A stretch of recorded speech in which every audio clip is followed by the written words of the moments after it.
You are locked in on the Stingray Show, and on this edition, we are going to look back at the legacy of Mike Leach, as today is the 1 year anniversary of unfortunately we losing Mike Leach. Plus, we are going to look ahead to the RL Carriers New Orleans Bowl and touch on Jacksonville State. That's all ahead on this edition of the Stingray Show. Let's get things rocking and rolling. Hi, this is Tim Brando with a reminder. Those of you on Tide 100.9, look out. You're about to feel the buzz of Stingray. This is Stephen Ray, a.k.a. Stingray, coming to you live from Tuscaloosa, Alabama. I'm Heath Hopkins. I'm here in DeSoto County, Mississippi, right outside of Memphis, Tennessee. You know, Mark, I'm going to put you on the spot. Do you feel that responsibility to pay it forward and give some kid a chance coming up in the ranks, kind of like Tony did for you? Why do you think I'm talking to Stingray tonight? Thank you, man. I appreciate that. No, I mean, look, no. Hey, Stingray, here's the deal. When you get involved with Texas, it's like getting married to a stripper. and let me explain this. It looks good. It's kind of sexy on the surface. Yeah. But then you get the baggage, you get the drama, you get all that eventually comes with it. And that's what you get with Texas, and that's what the Big 12 learned. And Heath, any thoughts on our show moving forward? Hey, to everyone in Tuscaloosa listening here on Tide 100.9, with the Stingray Show, if you don't like it, you better learn to love it, because it's the best show going today, baby. Woo! Coach, can you talk about the difficulty from a coaching standpoint of the transfer portal, please? Well, a rule just came out limiting when you can transfer, which was overdue, so that you have an idea who's on your roster from one semester to the next. And I think that was overdue. I mean, just imagine this. I mean, yeah, the best would be the ultimate prank to pull on the NFL, and I would love to watch their faces. You know, I mean, we all like the NFL, but you know, occasionally you get these, 30-something guys wandering around and coaching or administering the NFL and think they got it all figured out. Which, of course, I can't help but be reminded of what John Wooden used to always say, which is it's what you learn after you know everything that counts. But just all of a sudden, let's go have two little rule changes there in the NFL, which is, transfer portal 24/7, 365 days a year. You know, okay, let's see, halftime, somebody didn't get the ball enough. Well, he's transferring to the team on the other side. I mean, why not? Aaron Rodgers plays on that other team, and his receiver got injured, so I'd just go ahead and transfer there. Well, then of course the other is just an open bidding war. You know, let's just go ahead and bid on everybody. You know, that's exactly what football was warned against.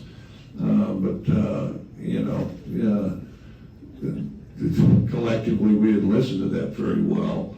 And so there's definitely going to be some adjustment. I think there's going to be continued adjustment and things like that. But, the notion of getting on the horn with somebody on the other team and saying, hey, what do you make there? All right, we'll pay you more. And then all of a sudden, he transfers at the end of the week or something, and you're playing against him 2 weeks later. I mean, and that's kind of an exaggeration, and that's where they really hit the panic button. And then, and the other thing is football's got to fix that. We got to fix it ourselves. I mean, we're the ones that know the problems the best. We're the ones that are most familiar with football, and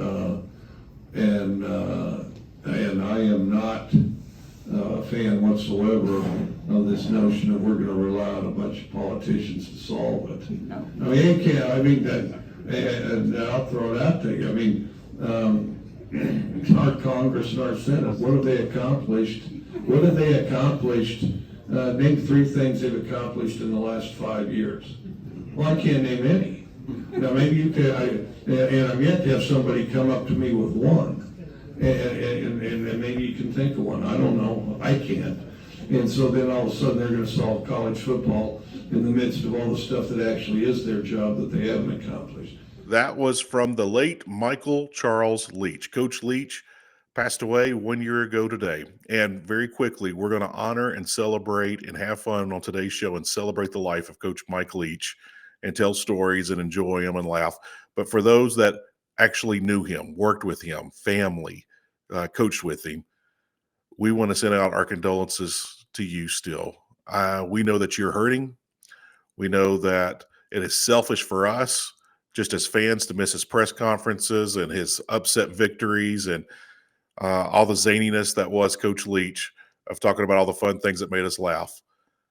But to those that knew him and family and friends and coworkers, we are deeply sorry for the loss of Coach Leach. But we are going to do our absolute best today to honor him today on the Stingray Show. And we're going to do it, Heath, with the best way that we know possible, man, with stories. You know, Stephen, and very quickly, and I'll be quick on this. I went to Key West recently, went down to Captain Tony's. That's the song in The Last Mango in Paris by Jimmy Buffett. The very first line is, I went down to Captain Tony's. It's a massive landmark there in Key West and Coach Leach's favorite place to hang out. And there at Key West, the celebrities, there's a lot of celebrities that pop in on the norm there. You get your own stool. And if they find you deemed worthy that you gave back to this life, they retire your stool in the rafters when you pass. And there's a lot of people that don't ever get their stools retired. Matter of fact, when we started this year, we only had 3 people that had stools in the top. One was Ernest Hemingway, the phenomenal storyteller and author. And the other 2 were Harry S. Truman, who ran the country from Key West during his presidency, a lot of it, and John F. Kennedy. They were all regulars there at Captain Tony's in Key West, Florida. And so they said, you know, Mike, when you pass, where do you want us to put your stool? You know, kind of teasing with him one day. And he said, put me next to Jimmy Buffett. And they all kind of laughed. And the owner of the place told him, he said, you know what? I'm not going to do that because you tell a heck of a lot better stories than Ernest Hemingway. And you're tons a lot smarter than Kennedy and Truman, which gave a huge laugh to Leach and everyone there at Captain Tony's. A very huge laugh from everybody. But they did it, Stephen. There's now 5 chairs retired at Captain Tony's. President Truman, President Kennedy, Ernest Hemingway, Jimmy Buffett, who was a regular there and performed there when he first moved to Key West, made the place famous, and Mike Leach. And so today we're going to honor Coach Leach. That's awesome. So, Heath, did you have the opportunity to meet Coach Leach? No, I never did, Stephen. He came to town, and I had to work. I could not remember why I had to work because I usually take off for those kind of things. But I remember we had something going on. I was like, man, I just can't make this happen. And I said what so many of us said, I'll catch you the next time around. And I wasn't able to. You know, I said the same thing about Tom Petty.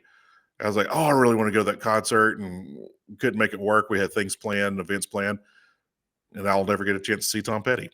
You know, so it's one of those things, people, you got to take a time out and live life. I know you have your responsibilities, but you got to squeeze some things in there, here and there. Are you going to regret it? Right. Go out of your way to celebrate and live life and live it on hard terms if you need to. Do without sleep. Do whatever you need to, but try to go and celebrate as much as you can.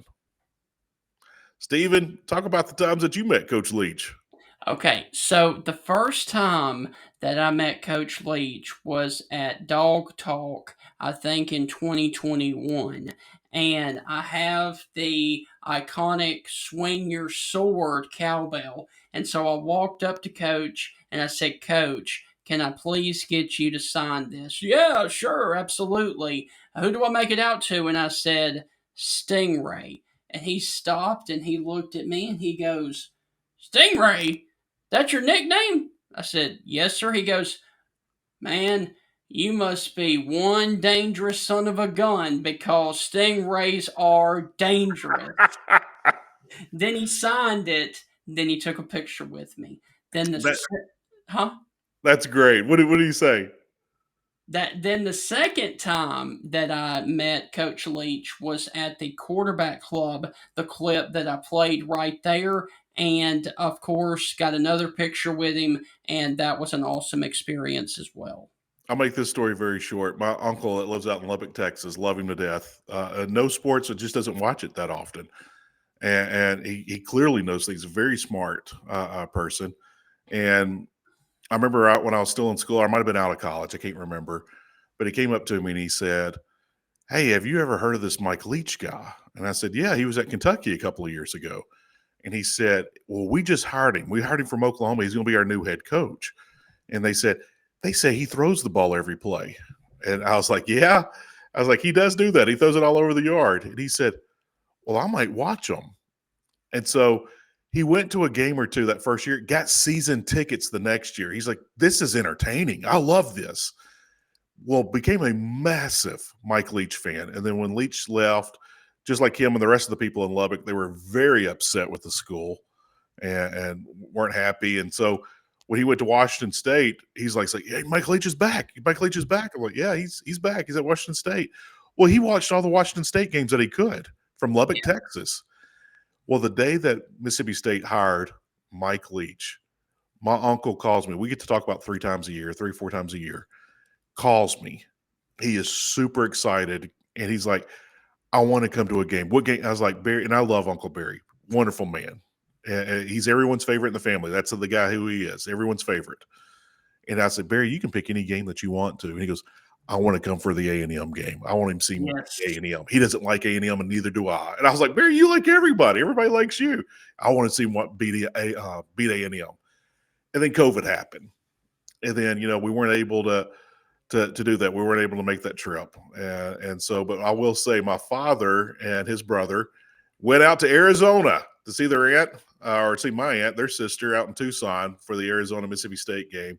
And everyone got to catch up. But, Mike Leach was just loved everywhere he went, Stephen. And if you never went to one of your schools or the school that you pull for, you loved him because of his press conferences. You just loved the guy. Right. Everyone liked him, except for Craig James.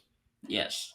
So, Heath, on that note, we are going to take our first break. And when we come back, we are going to dive further into Coach Leach stories with Anthony Craven, the public address announcer over at Mississippi State. That's on the other side of the break. You're listening to the Stingray Show. We will be right back. Welcome back inside the Stingray Show. Hope all is well wherever you are listening to this show from. And we are about to get to our very special guest to talk all about the late, great Mike Leach. He is the public address announcer for Mississippi State football as well as women's and men's basketball. Ladies and gentlemen, please help us welcome to the Stingray Show Mr. Anthony Craven. Anthony, how are things going with you on this Tuesday?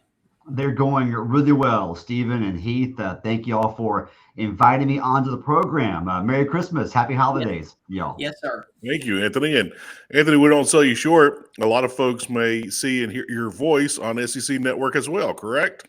Yes. So I've had the privilege and the blessing of being able to do the play-by-play at all the home games for Mississippi State soccer and softball on the Network Plus and ESPN Plus now since the inception of the SEC Network, which was, almost 10 years ago now, but time flies. But yes, I get to do that and have a fun time with it. So, Anthony, I do want to ask you, can you please describe for us what your day is like getting ready to be the public address announcer? You froze up there on me, Heath. What now? I'm sorry. You froze up there for a second, Stephen, but I got you now. Okay, cool. All right, here we go. So, Anthony, could you please describe for us what it is like for you to prepare to do a public address announcer for college football there at Mississippi State? Sure, guys. Well, there's two different, stages of preparation. One is the preparation you do before the season even begins. and that's sitting down with the fan experience or the marketing department at Mississippi State and learning exactly what they want to do in terms of scripting the football games, pregame, halftime, timeouts for that upcoming year, because things are always changing a little bit from year to year in terms of the timeline, and you also want to get familiar with the roster of your team. So I'm getting familiar every year with who's new, how to pronounce the names correctly, who's on the two deep, who likes to go by their middle name versus their first name, who goes by a nickname, and who wants to be called something junior or the second, that kind of little stuff. So it's getting familiar with what exactly I'm going to be saying the most that upcoming year. There's also going to be, a day where I'll go into the studio,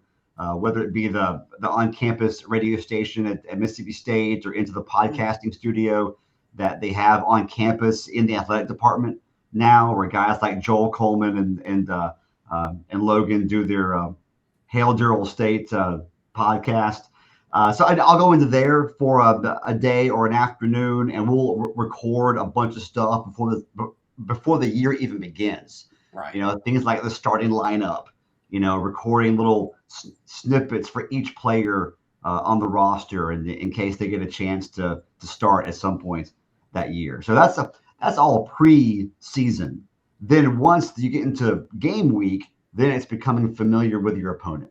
Right. It's sitting down with that depth chart, figuring out who's going to play the most, how to pronounce that player's name correctly, having a brief conversation with the opposing team's media relations director for football to learn about pronunciations. And then also at some point during the week leading up to a game, we will, and I say we, I mean me and the fan experience and marketing staff at MSU we'll have a run through. We'll actually meet up at the football stadium, especially in the first month of the season when it's still a lot of new things. We'll meet up and do an actual dry run or a dress rehearsal. So if you're on campus on a Friday before a home football game and you're walking around campus, you might hear me yelling through the microphone over the sound system at Davis Wade, which I'm sure has to be kind of annoying to some folks on their way to class or work. But that's just a snippet of the preparation before the actual game day gets there.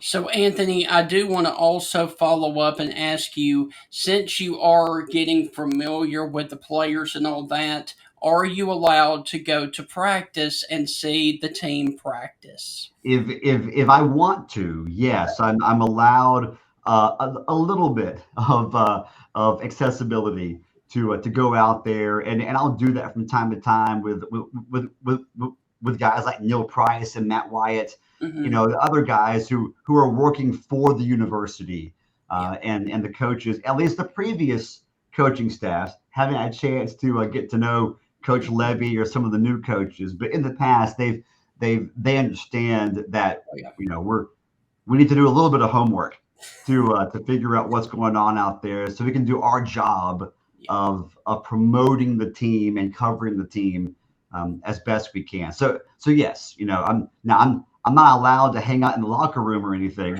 during the week or, pal around with the coaches while they're trying to work. But we are allowed a little bit of time during the week. Again, especially early in the year when everyone understands we're trying to figure out the identity of the team we're covering so we can do our jobs to the best of our ability. And the coaching staffs in the past have always been fairly accommodating for that. Anthony, I have done some public address announcing for a couple of decades here in DeSoto County for the high schools. And I always enjoy getting the opposing team's roster, only because at the beginning of the season, you work out any of the names or how it's pronounced or this or that, Stephen or Stefan or whatever they want to be called. Right. But when I get the opposing team's name, there's always a name on every single roster I have never seen before. Yes. And it's usually a lineman. But with that, years ago when I was doing play-by-play for Starkville High School, I was there for that 2001 state championship run there in my college days, straight out of college. Yeah. In grad school. There was a kid, and I want to say he was from Warren Central. I could be wrong on that. His first name was spelled O-G-E. His last name was spelled O-G-E. And I was like, okay, this is clearly a typo. This is a mistake. Hunted down a coach there in the press box. No, the kid's name was Ogie Ogie.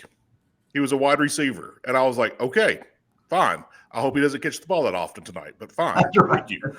So with that, is there any name that sticks out? Because I usually have one or two a game. I remember I had a Pinocchio Finn. I was like, I hope I don't call him Pinocchio Finn before the night is over. So is there any name that you've royally screwed up, or is there a name that's kind of stuck with you like Ogie Ogie has for me over the many years?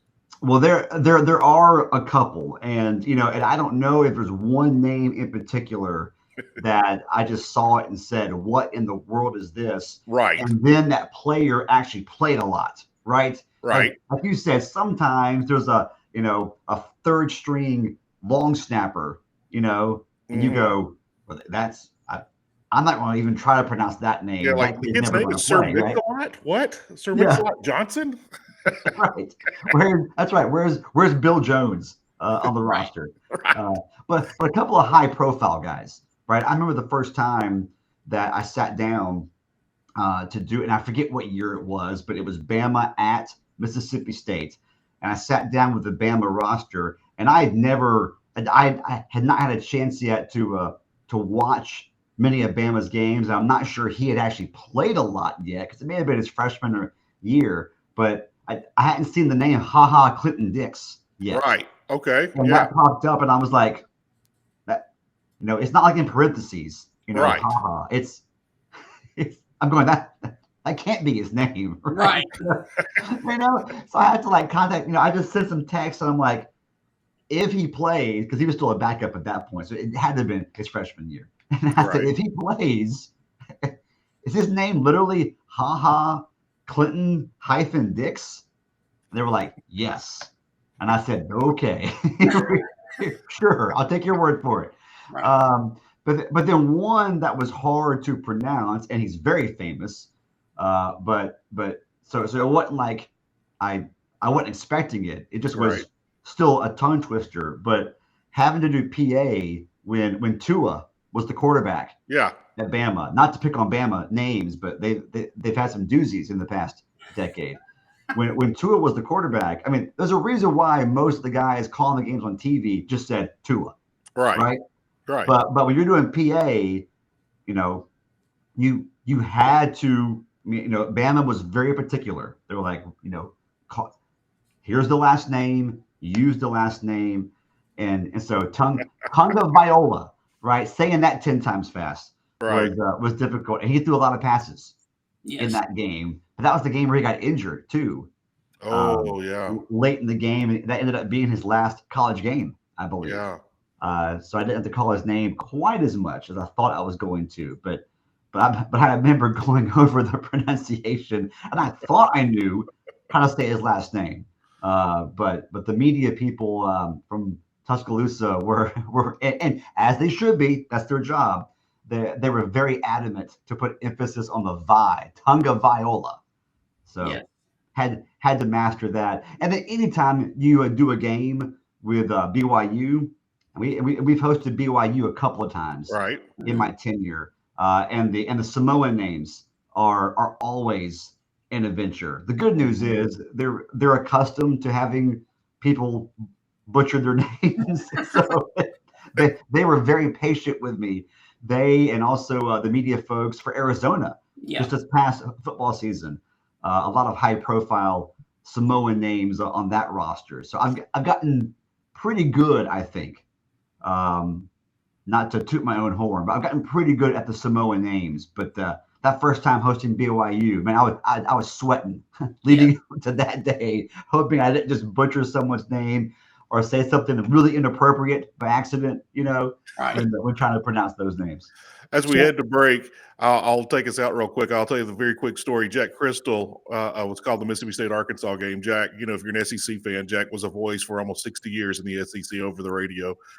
And Elijah Butu, for the linebacker for Arkansas, had a career game. And Jack Crystal had a breakdown early in the third quarter. He goes, "Can someone else on the team other than Elijah Butu make a tackle? I'm tired of pronouncing his name." Which was a great line. That is great. Of course, Jack had been doing it for more than a half a century. He was already tenured. That's right. With that, we'll go to break. We'll come back. We'll tell some more fun stories. You're listening to the Stingray Show along with Stephen Ray, our guest Anthony Craven, myself, Heath Hopkins. We'll be back right after this very short break. Welcome back inside the Stingray Show. Hope all is well. And our guest this evening is the public address announcer for Mississippi State football and basketball, Anthony Craven.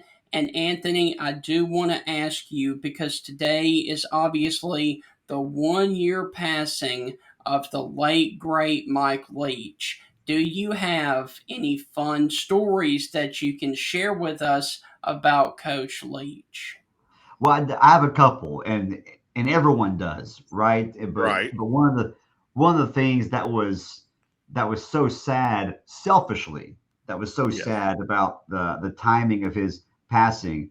Of course, above and beyond the fact that we don't get to see him coach football games anymore and entertain us, but above and beyond that, the fact that Mississippi State people and SEC people really only got 2 years to spend with Coach Leach. So I feel like, we didn't get the full Mike Leach experience the way folks in Lubbock and Pullman did, and the way folks in the Big 12 and the Pac-12 did for so many years. And so but I do have a couple, because I'm close friends with guys like Neil Price and Matt Wyatt. I remember, it was during the COVID year, which was such an odd season of football, and just happened to be Mike Leach's first season at Mississippi State. So it was, we didn't get to interact with him as much as we normally would have. Right. And I remember talking with Neil Price, and I was like, "Have you got a chance to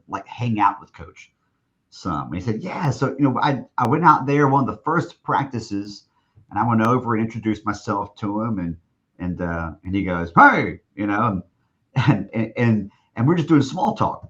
And I mentioned to him, and I'm talking as if I'm Neil Price. Neil mentioned to him that he was taking a trip out west soon and going to Yellowstone and Yosemite and that kind of stuff. And of course, Mike Leach grew up in that part of Cody, Wyoming, of the country. And so when he told Mike Leach this, Mike Leach lit up and stopped what he was doing and started telling Neil like some things to do, some things not to do.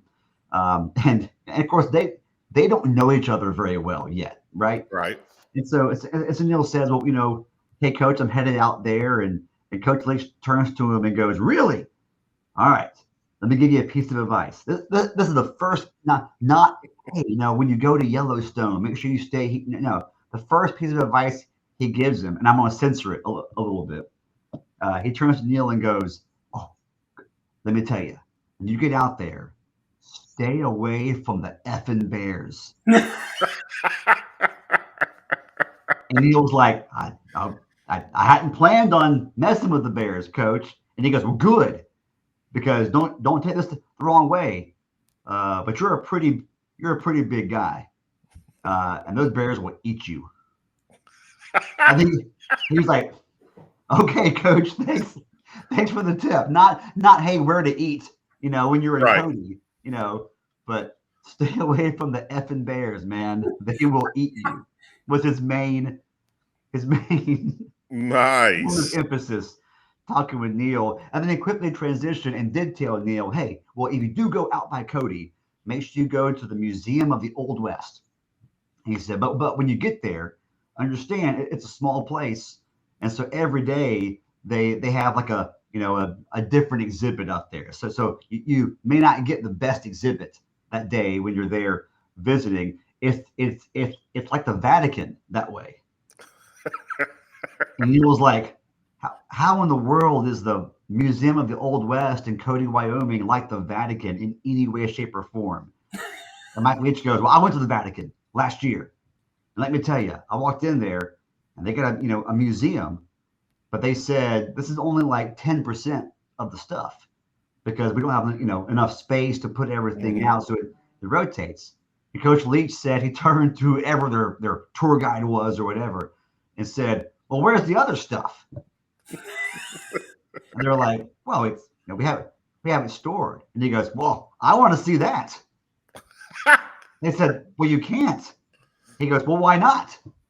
And they go, because it's not being shown today. And he goes, well, I'm here today. Why? So he was trying to sneak his way to the storage room of the Vatican. It's like trying to break into Fort Knox, I would imagine. And so that ruined his trip to Italy, apparently. Right. That's hilarious. That was Neil Price's first interaction with Mike Leach, was that conversation. That's great. Wow. That's great. Every time we have a guest on the show, especially the national reporters, we always ask them for a Mike Leach story. And they are all great. Tom Luganbill told a great one that Leach came over and started talking to him about his belt buckle. Heather Diddich said, I was the very first time I ever talked to him, I was trying to get off the phone with him. I had the kids in the car, and I was standing outside the car because, my kids were younger at the time. I think she said 3 and 5, and they were just loud going all over the place. And he's like, well, what are you going to do now? You got to go to this practice? Hey, are y'all doing this now in soccer? And he started asking her fundamental questions and stuff. And she goes, it took me 50 minutes. Coach, I have to go. I have to get in the car and I have to leave now. That's right. And my kids are late for school, Coach. Yeah. I have to leave. Schlaball said the first time he met him, he said, we talked 8 or 9 hours. I can't remember exactly what he said. And he said, we talked probably about 12 to 15 minutes about football. And the rest of the time we talked about the traffic patterns in Atlanta and how his ideas could fix the traffic patterns to, kill the traffic in Atlanta. And so, it's always great. But I will say this about Coach Leach, and this is very prominent for everyone that we've talked to on the show. He was so much more comfortable not talking about football. Not that he didn't want to talk football, but he didn't want to talk football. He wanted to talk about you. He wanted to talk about your life. He wanted to talk about your experiences.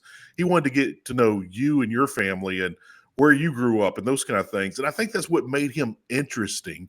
And that's where all the conversations went, is because there's no telling when you had a conversation with Leach of where it was going.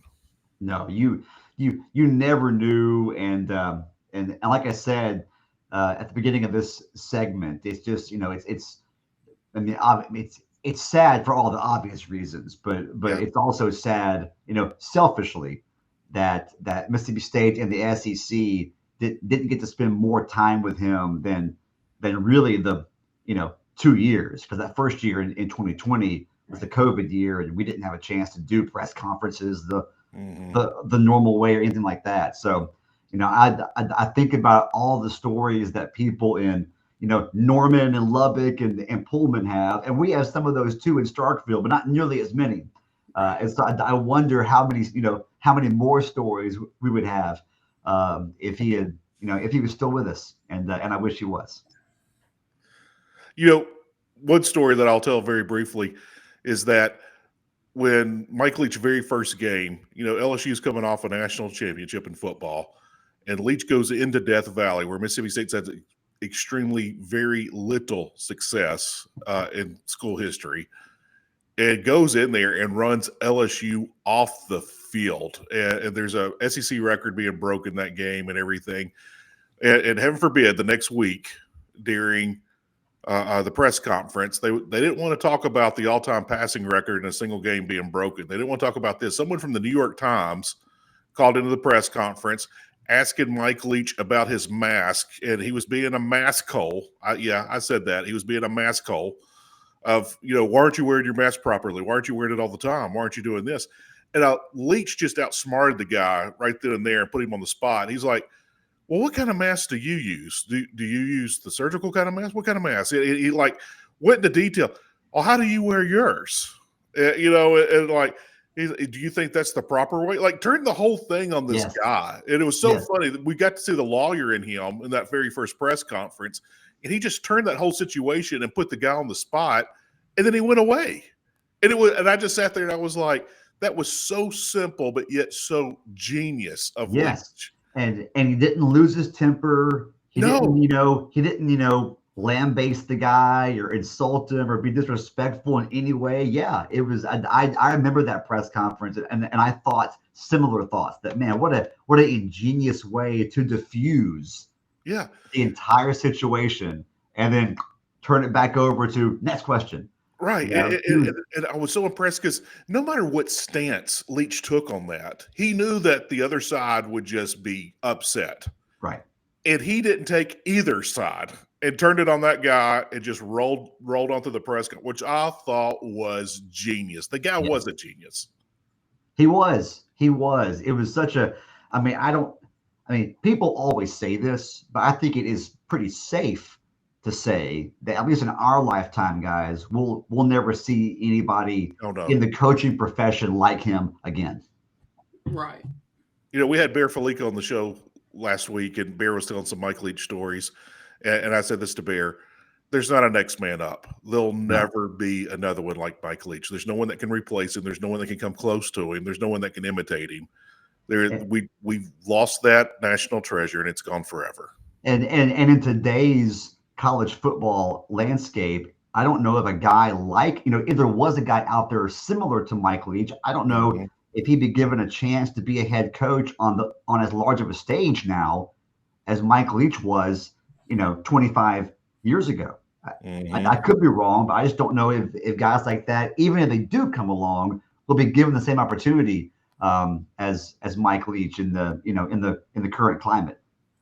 So, Anthony, my final question for you is simply this. You've covered Mississippi State football doing the PA announcing for a long time, but what game stands out the most to you that you've called? Just during the PA years?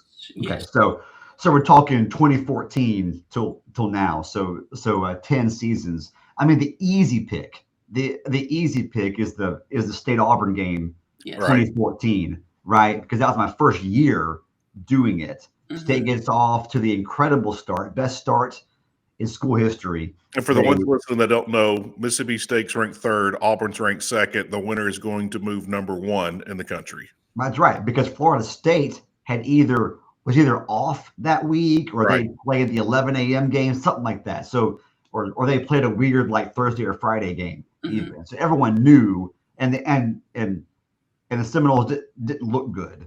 Right. If they did play that week, they didn't look good. They could have been off that week. Regardless, you're right. Everyone knew whoever won that game was going to be number one. And top 5 matchups in Starkville don't happen very often. Right. No. Malzahn brings in number 2 Auburn, facing Dan Mullen's number 3 Mississippi State. Yeah, and State gets off to a 21-0 start right out of the gate. And I just remember the energy. And we've all three, and Heath, you and I are the same age, and so we've seen many of the same, maybe the exact same Mississippi State football games. And we've seen games where the atmosphere is electric, and and there's a great finish, that kind of stuff. But nothing like the energy in the stadium that day. And the State gets off to that fast start. The crowd is just going nuts. I mean, it's bananas. And because it happened so quickly out of the gate, it was essentially, a 4-hour-long party in the stadium that day. I mean, Auburn came back and made it somewhat close, but really never threatened Mississippi State. You had a huge rain shower, I think, in the third quarter, and no one left. It's the only time I've ever seen an actual thunderstorm roll through during a football game and not a single human being that I could tell left the stadium. So that game, for all those reasons, and for the obvious reason that State won and went to number 1 for the first time ever, that game sticks out the most. If we have time, quickly, number 2 is going to be the 2019 Egg Bowl. Because of the way that game ended. That was not like a a masterful football game from either State or Ole Miss that year. But but when Elijah Moore lifts his leg, and I mean, after Ole Miss converts like a 4th and 30 something, right? Right. Drive alive. And I was going to ask you a question about that. Then they, so just the crazy wave of emotions in the final 2.5 minutes of that game. Right. And then for it to end that way with a penalty, they back him up, and then everyone in the stadium kind of, for about 30 seconds went, he's going to miss this, isn't he? It was almost expected, and then he does miss it. And the reaction in the stands and on the field was unlike anything that I had seen from that vantage point as the PA guy in the press box. Anthony, I got to ask you, PA announcing myself, you have to keep the energy and the tone even kill.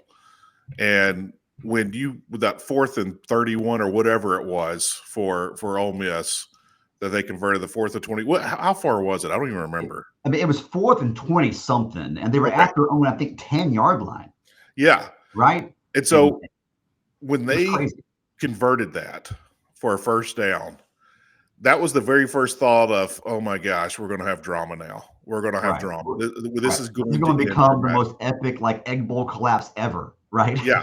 Yeah. And so I immediately started thinking then, I was like, if they score, I was like, Matt Luke was on that team back in '97 that went for 2 here in Starkville with Tommy Tuberville. And they stole Stuart that Patridge game. And Corey Peterson. Yeah.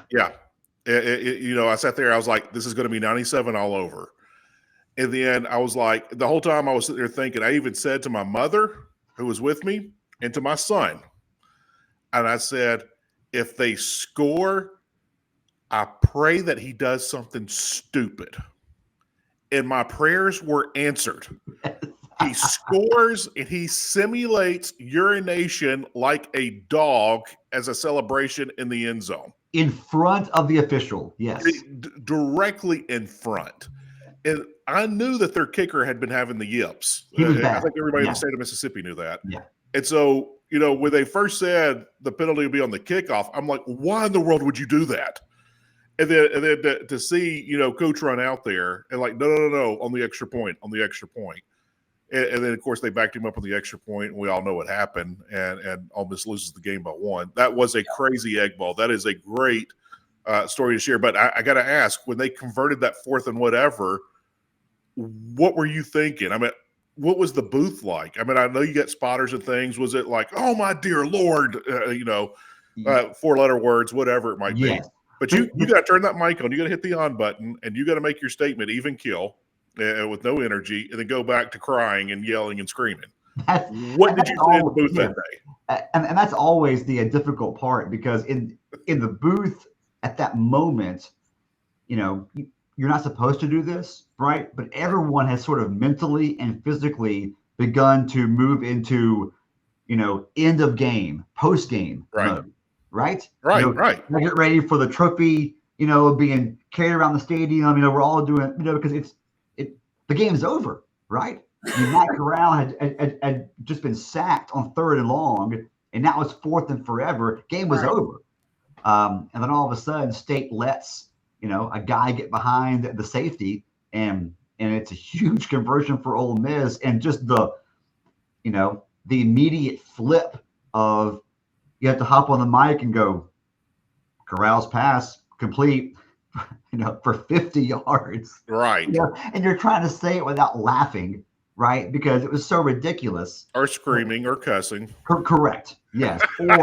or having anyone else around you who's screaming and throwing stuff, bleeding out. I heard grandmother say things that would embarrass, naval officers and mechanics. Yes. I believe that.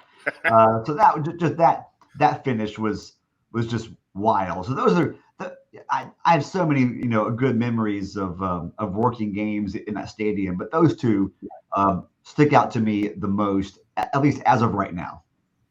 Wow. Yeah, I was hearing grandmother say things like, easy, my father's a truck driver. He's never heard that language before. That's right. So Anthony, Granny. So, Anthony, look, man, we really do want to thank you for this awesome interview. And before we let you go, would you please let everybody know where they can follow you on social media?